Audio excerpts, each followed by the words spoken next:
अस्सलाम वालेकुम and welcome back to the channel. मेरा नाम है बासित, यूएसए में न्यू इमिग्रेंट हूँ। अपनी जर्नी को डॉक्यूमेंट कर रहा हूँ वीडियो की सूरत में, ताकि कल का कोई न्यू इमिग्रेंट आता है या इस प्रोसेस में इंटरेस्ट है उसके लिए हेल्पफुल गाइड हो सके।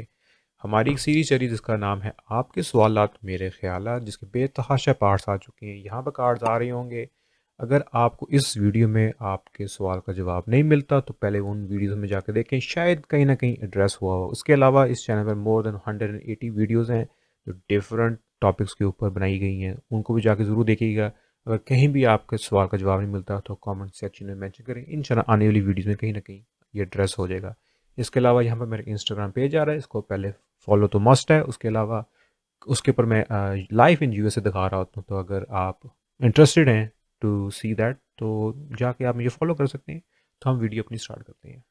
तो पहले कमेंट पर आते हैं, पूछ रहे हैं कि अगर डॉक्यूमेंट क्वालिफाई कोई बंदा हो जाए तो क्या वो एजुकेशन कंटिन्यू करे, क्योंकि ज़्यादा टाइम लगता है। ऐसे ही है, क्योंकि डीक्यू होने के बावजूद आपको नहीं पता आपका इंटरव्यू कब आ रहा है, और कोई फ़र्क पड़ता है या नहीं पड़ता, क्या बेस्ट है। देखें, एजुकेशन इट्सेल्फ बहुत ज़रूरी चीज़ है, कभी भी किसी भी सिचुएशन में आपको उसको छोड़ना नहीं चाहिए। और through out the immigration process आपको प्रोसेस पनिश नहीं करता या आपको एक स्टेप नीचे नहीं लिया था कि अगर आप कोई अपने करियर को फॉलो कर रहे हैं या एजुकेशन को कर रहे हैं। अगर अपनी एग्जांपल दूं तो दोनों चीज़ें चल रही होती थी। अ, और आपको यूएसए में आके to find a good job, उसमें आपको एजुकेशन ने बहुत हेल्प करना है। तो अपनी एजुकेशन कंटिन्यू रखें, इंटरव्यू भी आएगा वो भी जाके दें। तो जो भी यूनिवर्सिटी होगी वहाँ पर आप सेमेस्टर फ्रीज करा सकते हैं। कुछ 100 तरीक़ेकार होते हैं, बट टू से के एजुकेशन से आपके प्रोसेस पर कोई फ़र्क पड़ेगा, इस तरह कोई सच कोई इसमें कोई नहीं है। क्योंकि बहुत से मेरे दोस्त हैं जिनके फैमिली मेम्बर्स जो हैं अपने बैचलर्स कर रहे हैं, कुछ मास्टर्स कर रहे हैं। इवन के कुछ लोगों के तो केस यूएस एम्बेसी इस्लामाबाद में चल रहे हैं, वो खुद यूरोप में जाके अपनी एजुकेशन कंप्लीट कर रहे हैं। जब उनका इंटरव्यू आएगा वापस आके इंटरव्यू दे देंगे। तो एजुकेशन और जॉब का कोई लिंक नहीं है। आप तो मैं आपकी सिचुएशन में होता, लाइक मैं तो एजुकेशन को कंटिन्यू करता। एजुकेशन ही एक बहुत चीज़ है जो बंदे की हालात में बहुत कंट्रीब्यूट करता है। तो मैं उम्मीद करता हूँ आपका जो कमेंट है वो एड्रेस हो, और अपना ख्याल रखिएगा। तो अगले कमेंट पर आते हैं। अस्सलाम वालेकुम भाई। वालेकुम अस्सलाम। इनका जो केस अप्रूव हो चुका है यूएससीआईएस से और एनवीसी में है जुलाई 23।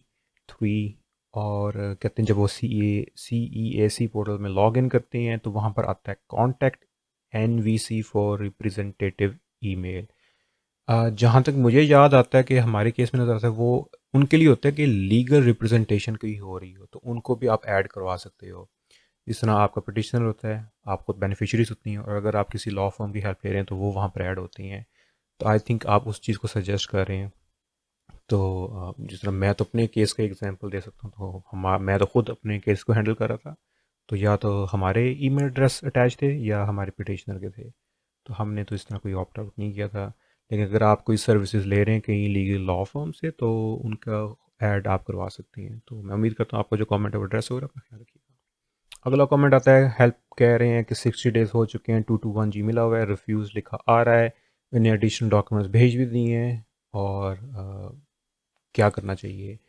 60 डेज़ अगर गुजर चुके हैं तो पहले तो आप इंक्वायरी डालें टू यूएस एम्बेसी।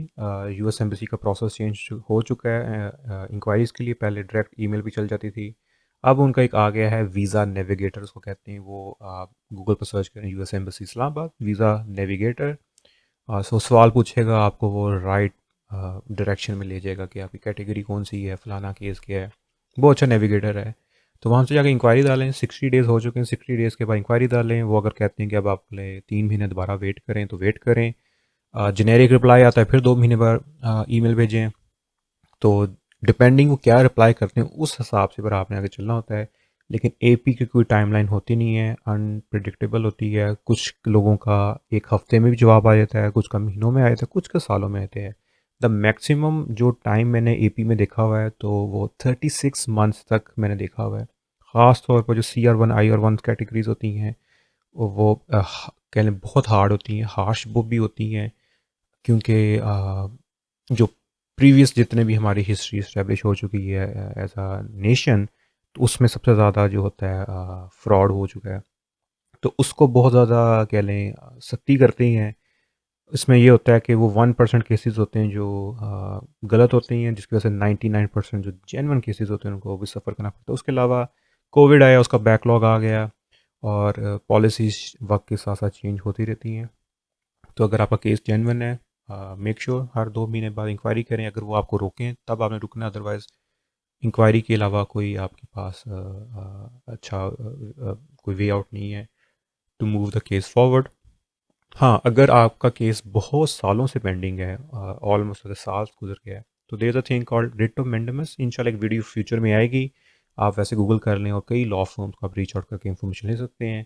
तो उस पर आप रीड अप कर सकते हैं। That will be might be another way out for you.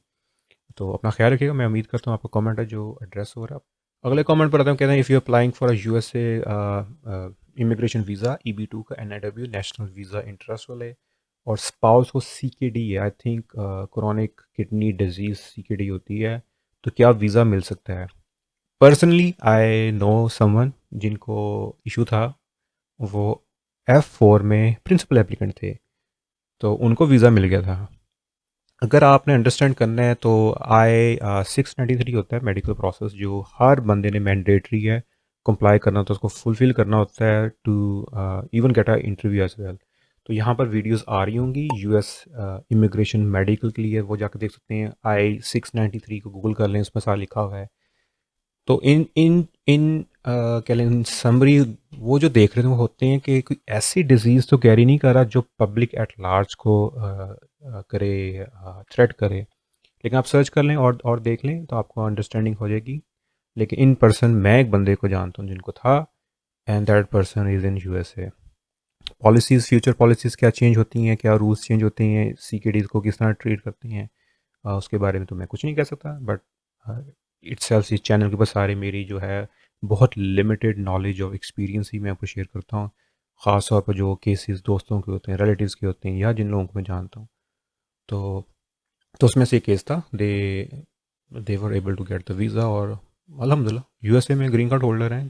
तो आप दुआ करें, और डू लुक अप ऑनलाइन के इनकी वेबसाइट्स पर किया तो आपको काफ़ी गाइडेंस मिल जाएगी। तो मैं उम्मीद करता हूँ आपका जो कमेंट एड्रेस हो रहा है। अपना ख्याल रखिएगा। अगले कमेंट पर आते हैं, कह रहे हैं कि हमने B1 B2 वीज़ा अप्लाई किया हुआ है अंडर इंटरव्यू वेवर प्रोग्राम, और इंटरव्यू बुलाया उन्हें, और फिर उनको 221G मिल गया, पिंक स्लिप मिल गई। क्या मतलब है? जिन लोगों के वीज़ा, मेरा ख्याल है जिनके वीज़ा एक्सपायर हुए थे ना कोविड के ड्यूरेशन में, या जो कोविड की रिस्ट्रिक्शन थी, तो उनको कहा था कि आप रिन्यूअल करवा सकते हैं इस वेवर प्रोग्राम के थ्रू। लेकिन उसके बाद इवन तो कुछ क्वालिफाई लोग करते भी, उनको इंटरव्यू पे बुलाया गया और उनसे फर्दर एविडेंस और डॉक्यूमेंट्स मांगे जाती हैं। तो जब आपको पिंक स्लिप मिल जाती है तो कलर कोऑर्डिनेशन जो होती है ना, वो कॉमन है नॉन इमिग्रेंट इंटेंट वीज़ा, जो इसमें B1 B2 आता है। तो जब आप जाते हो, ग्रीन होता है, ब्लू होता है, और पिंक होती है। तो डिपेंडिंग हमारे बारे में, जो हमारी फैमिली में भी लोगों के पास B1 B2 वीज़ा था prior to the immigration process itself. तो इंशाल्लाह एक फ्यूचर वीडियो आएगी, क्यों एक बहुत बड़ी रूमर होती है, can you get a B1 B2 अगर आपके इमिग्रेशन केस चल रहा है। इन शॉर्ट यस, हमारी फैमिली एग्जाम्पल है। लेकिन तब भी यही होता था, तब मैंने देखा हुआ, तब येलो स्लिप होती थी फॉर रिफ्यूज़ल, ग्रीन होती थी अप्रूवल के लिए, और आई थिंक ब्लू होती थी AP के लिए। तो कलर चेंज करते थे क्योंकि ऑफिसर के सामने स्लिप होती हैं, तो उनको ईजी होता है याद रखना कौन सी स्लिप का क्या मतलब है। इसी तरह इमिग्रेंट जो इंटेंट वाले होती हैं, यहाँ पूरी वीडियो है 221G की। तो हमारा पूरा एक बड़ा सा एक कह लें फॉर्म टाइप होता है जिसमें वो फिल करते हैं क्या रिक्वायर्ड है। तो अगर आप 221G मिला हुआ, इट मीन्स AP लगी हुई है, आप उससे जो डॉक्यूमेंट्स मांगें वो दें। अगेन AP की कोई टाइम लिमिट नहीं होती। ख़ास तौर B1 B2 तो लाइक लीस्ट प्रायोरिटी वाले वीज़ाज होते हैं, क्योंकि उसका पर्पस ये होता है या आप टूरिज़्म पर जा रहे हैं या बिज़नेस पर जा रहे हैं। तो इंक्वायरी करें, और अपने जो भी आपसे मांगा है 221G वो जल्द से जल्द दें, ताकि आपको फ़ैसला मिल सके। तो मैं उम्मीद करता हूँ आपका जो कमेंट है वो एड्रेस हो रहा है। अपना ख्याल रखिएगा। मैं उम्मीद करता हूँ आप लोगों को आज की वीडियो पसंद आएगी। वीडियो पसंद hit the like button, channel को सब्सक्राइब करें, hit the notification bell icon. यहाँ पर मेरे एक इंस्टाग्राम पेज आ रहा है जिसको जाकर फॉलो करें, जिसके ऊपर मैं लाइव इन USA की अपडेट्स दे रहा हूँ। इंशाल्लाह ज़िंदगी रही तो आपसे दोबारा मुलाकात होगी अगली वीडियो में। तब तक के लिए इजाज़त दें। अपना ख्याल रखिएगा। Take care. अल्लाह हाफिज़, बाय बाय, पीस आउट।